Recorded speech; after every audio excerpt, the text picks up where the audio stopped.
लड़की की चुप्पी और लड़के का गुस्सा, सुहाग रात का वो अंजाम जो किसी ने नहीं सोचा था। शादी का घर, रोशनी, शोर, हंसी, सब कुछ परफेक्ट था। आरव और काव्या की अरेंज मैरिज थी। दोनों ने एक दूसरे को बस कुछ ही बार देखा था। काव्या शांत स्वभाव की लड़की थी, कम बोलने वाली लेकिन अंदर से बहुत गहरी। वहीं आरव थोड़ा तेज मिजाज का, जल्दी रिएक्ट करने वाला लेकिन दिल का बुरा नहीं। सुहागरात की रात, कमरे में हल्की रोशनी थी, फूलों की खुशबू फैली हुई थी। आरव कमरे में आया और काव्या पलंग के कोने पर बैठी थी, सिर झुकाए, बिल्कुल चुप।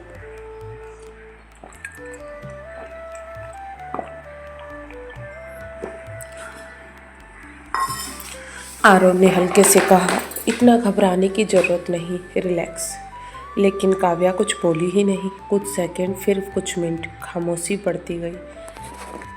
और बस यहीं से आरव के मन में गुस्से की शुरुआत शुरू हुई। आरव को लगा, ये एटीट्यूड है या मुझे इग्नोर कर रही है। उसने थोड़ा तेज होकर कहा, कम से कम बात तो कर सकती हो। मैं कोई अजनबी नहीं हूँ, अब मैं तुम्हारा लाइफ पार्टनर हूँ। लेकिन काव्या फिर भी चुप रही।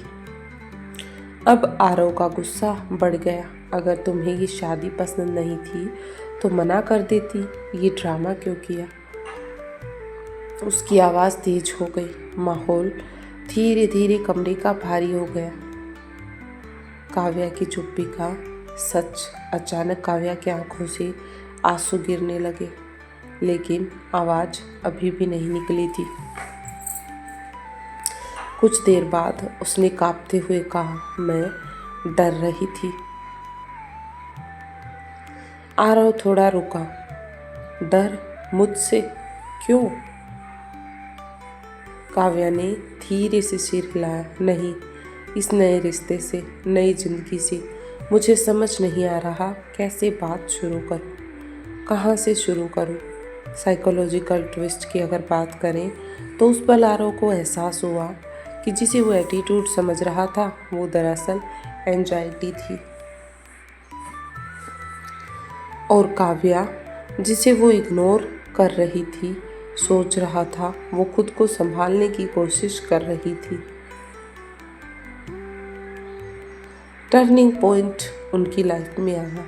आरव का गुस्सा धीरे धीरे पिघल गया और काव्या के पास बैठा और पहली बार नरमी से बोला, तुम्हें बोलने की ज़रूरत नहीं, मैं समझने की कोशिश कर सकता हूँ। काव्या ने पहली बार उसकी तरफ देखा।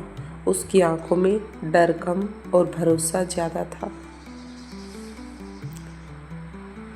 अंजाम जो अलग था। उस रात कोई फिल्मी रोमांस नहीं हुआ, ना ही कोई बड़ी बड़ी बातें। बस दो अनजान लोग धीरे धीरे एक दूसरे को समझने लगे, एक दूसरे को जानने लगे और साइकोलॉजिकल मैसेज डेवलप हुआ कि हर चुप्पी एटीट्यूड नहीं होती। कभी कभी वो डर, एंजाइटी या कन्फ्यूजन होती है। और हर गुस्सा गलत नहीं होता, लेकिन अगर समझ में बदल जाए तो रिश्ता बच सकता है। रिश्ते परफेक्ट शुरुआत से नहीं, सही समझ से चलते हैं। बस ज़रूरत है उन्हें समझने की। वीडियो अच्छी लगी हो तो चैनल लाइक